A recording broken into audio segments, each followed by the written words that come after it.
اس وقت میں جو لوگوں پر مشکلات آتی ہیں تو لوگ کوشش کرتے ہیں کہ ہمارے پاس ان کے لیے کوئی ڈھال ہو جائے، ہم ان سے کسی طریقے سے بچ جائیں۔ فلسطین میں ظلم ہو رہا ہے، اسرائیل والے میزائل مار رہے ہیں، بم مار رہے ہیں، وہ چاہتے ہیں کہ کوئی ایسی چیز ہو جو ہمارے پاس ڈھال ہو۔ اسرائیل کے پاس تو ہے نا، جیسے انہوں نے نام دیا ہے آئرن ڈوم، لوہے کا گنبد، کہ ہمارے اوپر فضا سے کوئی حملہ کر دو تو ہم پر اثر نہیں ہوگا، ہمیں پہلے ہی پتہ چل جائے گا، اس میزائل وغیرہ کو پہلے ہی تباہ کر دیا جائے گا۔ سینکڑوں کے حساب سے میزائل حماس نے مارے تھے، لیکن کوئی ایک دو ہی جا کر نیچے پٹے، باقیوں کو اس کے جو ڈیفنس سسٹم ہے اس نے ہوا میں ہی ختم کر دیا تھا۔ تو ان کے پاس وہ ایک ڈھال موجود ہے، تو وہ خود کو بڑا مضبوط سمجھتے ہیں۔ اب انسان جو ہے اس کے ساتھ دشمن لگے ہوئے ہیں، شیطان ہے، نفس ہے، گناہ ہے، اور دیگر پریشانیاں ہیں، جو پریشانیاں آتی ہیں گناہ کی وجہ سے ہیں۔ تو اب انسان کو چاہیے کہ مجھے ایک ڈھال مل جائے۔ تو اللہ تبارک و تعالیٰ نے فرما دیا کہ الصوم جنۃ، کہ روزہ تمہارے لیے ڈھال ہے۔ روزے کو اپنے لیے ڈھال بنا لو، کس سے؟ من الخطایا والذنوب، خطاؤں سے، گناہوں سے، یہ اپنے لیے ڈھال بنا لو۔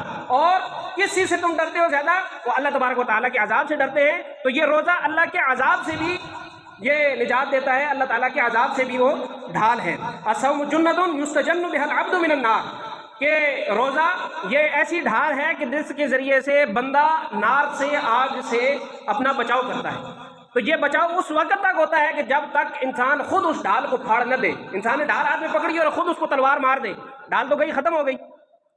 اور آگے سے ہونے والا یا پھر اتنا زبردست حملہ ہو کہ جس کی وجہ سے ڈھال اس کو برداشت نہ کر سکے۔ لیکن اللہ تعالیٰ نے شیطان کو اور نفس کو اتنی زیادہ طاقت نہیں دی ہے کہ وہ اس کے روزے والی ڈھال کو توڑ سکے۔ انسان خود اپنے اس روزے والی ڈھال کو توڑتا ہے گناہوں کے ذریعے، خود گناہ کرتا ہے۔ تو اس کی وجہ سے کیا ہو جاتی ہے؟ روزے کی جو ڈھال والی حیثیت ہوتی ہے، جس نے انسان کو بچانا تھا اللہ تبارک و تعالیٰ کے عذاب سے، گناہوں سے، وہ خود کر کے تو اس کو ختم کر دیتا ہے۔ یہ اس کی مثال ایئر کنڈیشنر کی، اے سی کی مثال ہے۔ کمرے میں اے سی لگایا ہوا ہے، خوب ٹھنڈک پیدا کر رہا ہے، لیکن اس کے ساتھ ساتھ کمرے میں ہوا کے راستے چھوڑے ہوئے ہیں، باہر سے لو آ رہی ہے، کہیں سے کسی سوراخ سے کوئی ہوا آ رہی ہے، کہیں سے گرمی آ رہی ہے، کہیں سے دھوپ آ رہی ہے، تو اے سی اپنا کام کرے گا؟ نہیں کرے گا۔ تو اسی طرح سے روزہ بھی ایئر کنڈیشنر ہے، وہ نورانیت پیدا کر رہا ہے، وہ اللہ تبارک و تعالیٰ کے عذاب سے بچا رہا ہے، لیکن انسان خود اس کے اندر رکھنے پیدا کر دے، کہیں سے جو ہے وہ سود کے کھانا آ رہا ہے، کہیں سے بد نظری کا گناہ ہو رہا ہے، کہیں سے گانا کانوں میں جا رہا ہے۔ اور یہ گانا تو ایسی آج کل ظالم گناہ ہے کہ جو منع کرتا ہے وہی برا بن جاتا ہے۔ اونچے اونچے لوگوں نے اپنی دکانوں پر، اپنے گھروں میں لگائے ہوئے، انسان اپنے گھر میں بھی محفوظ نہیں، گھر میں بھی بیٹھے ہوئے تو پڑوسی نے وہ ڈگوں پر گانے لگائے ہوئے ہیں، جس کی وجہ سے محفوظ نہیں۔ اور یہ ایسی خطرناک بیماری ہے کہ حضور نبی کریم صلی اللہ علیہ وسلم جا رہے تھے، آپ صلی اللہ علیہ وسلم کو دور سے کہیں سے بانسری کی آواز آئی تو کانوں میں انگلیاں دے لی۔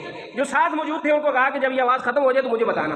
اس کو مزامیر الشیطان فرمایا ہے، شیطان کے آلات، اور یہ آج اتنا عام ہو گیا ہے۔ تو ہم ان کے ذریعے سے خود اپنے ڈھال کو پھاڑ رہے ہیں، خود وہ چیز جو اللہ تبارک و تعالیٰ نے ہمیں دی تھی رمضان میں اپنے عذاب سے اور اپنے قہر سے بچنے کے لیے، اس کو ختم کر رہے ہیں اپنے انہی چیزوں کے ذریعے۔ روزہ جو ہے نا، روزہ اس کی مثال پرہیز کی ہے۔